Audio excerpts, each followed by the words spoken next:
In this video, I'm going to show you how to place the rear CV axle on this Honda Pilot. You do need an alignment after this job is done. Let's get started.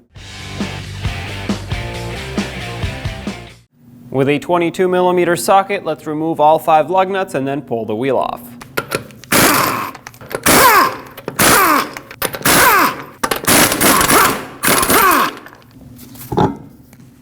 Looking in the center, you'll see that the axle nut is staked down. This is what locks it in, so take a small punch or chisel that fits in here and then push this out. That way we can much more easily remove the axle nut.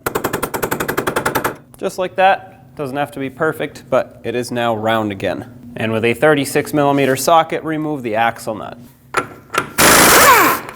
Make sure the axle pushes through the knuckle and through the bearing, which this one does. If not, you would take a punch in the center here with a hammer and punch it through to break it free. Underneath, what I'm looking to do is to remove the connection between this point and the frame right here, so basically this arm. Loosen this mounting nut using a 20mm socket.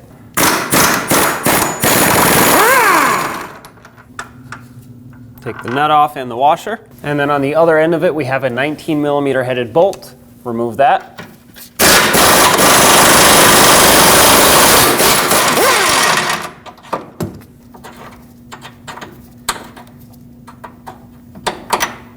We can now pry this control arm down and out of the frame.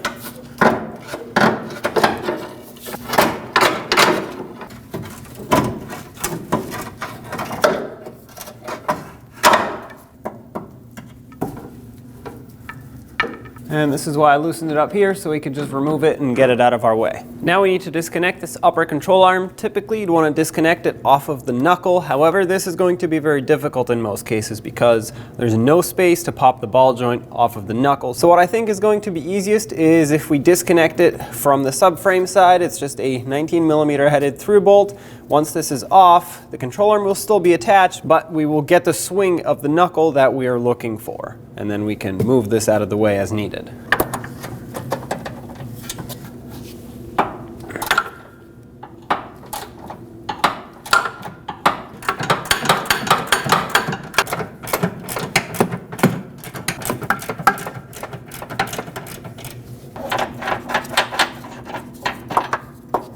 Get that out. And then with a pry bar, pry out the control arm. All right, now you can pull the knuckle forward, push the axle through. For some extra clearance, let's take the 2 19mm headed bolts out that hold the front of the trailing arm on.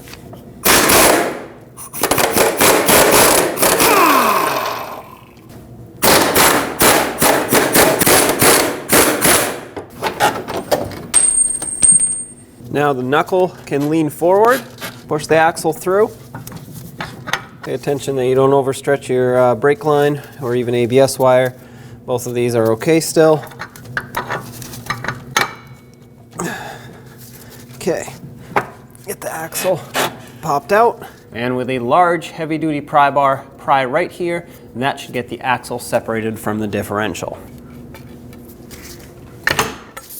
All right. Should be able to push this in enough to pop it off the splines. Just like that. And with it popped out from underneath, pull it straight out, and there's your axle. Take your new axle, slide it into position, line it up with the splines on the differential,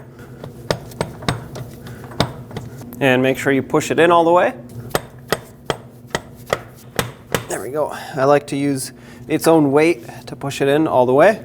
Ensure that the axle has fully seated into the differential. This metal piece right here needs to be completely inside of this part of the differential. This should not be sticking out at all. If it does, that means it did not fully seat and it will not seal. Can also pop out as you're driving. So you want to make sure that if it isn't, you take it and hammer it in a little bit further until it is fully bottomed out. That's very important. On the end, I like to put some anti-seize on the splines of the axle, just a thin layer.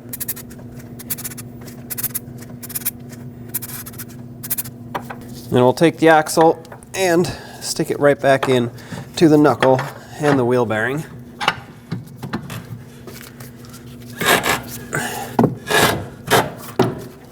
Get this arm lined up and get the bolt through.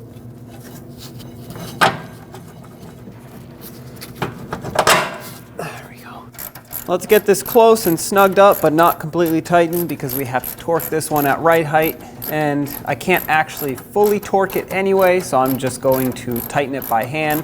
The angle and the location of this arm makes it really difficult to fully torque. Let's get the trailing arm reconnected with the 2 bolts at the front.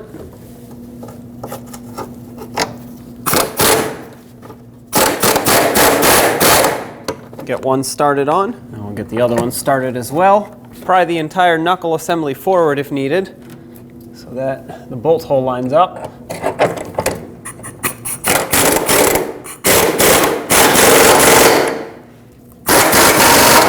I'm going to torque these to 83 foot-pounds.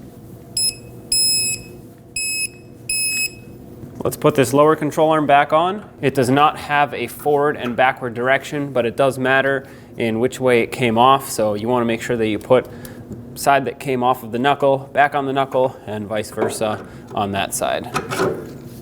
Slide this over, mounting nut, and before I fully tighten this, let's get it back into the frame.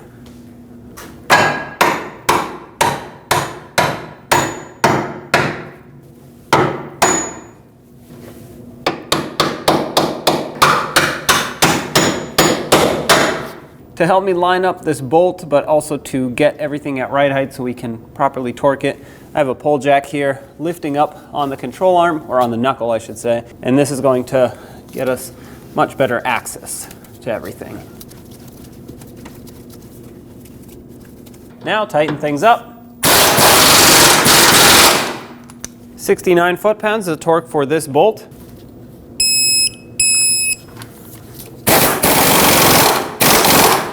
.83 foot-pounds on this mounting nut.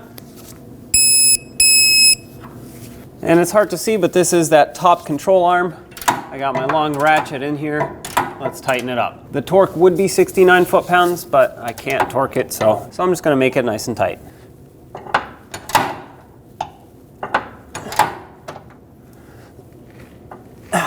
All right, release pressure off of your support. Put on the axle nut, bottom it out.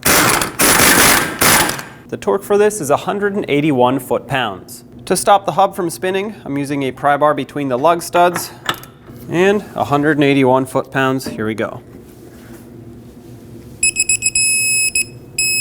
That's it. Now we need to stake down the axle nut to lock it in. So take a chisel or a punch and tap it down right where that cutout is on the axle shaft. Let's get the wheel on. We'll put on all 5 lug nuts. We'll bottom them out in a cross pattern, and also in a cross pattern we're going to snug them up and torque them to 94 foot-pounds.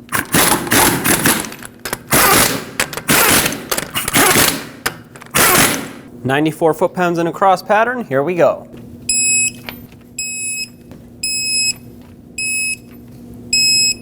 Double check them.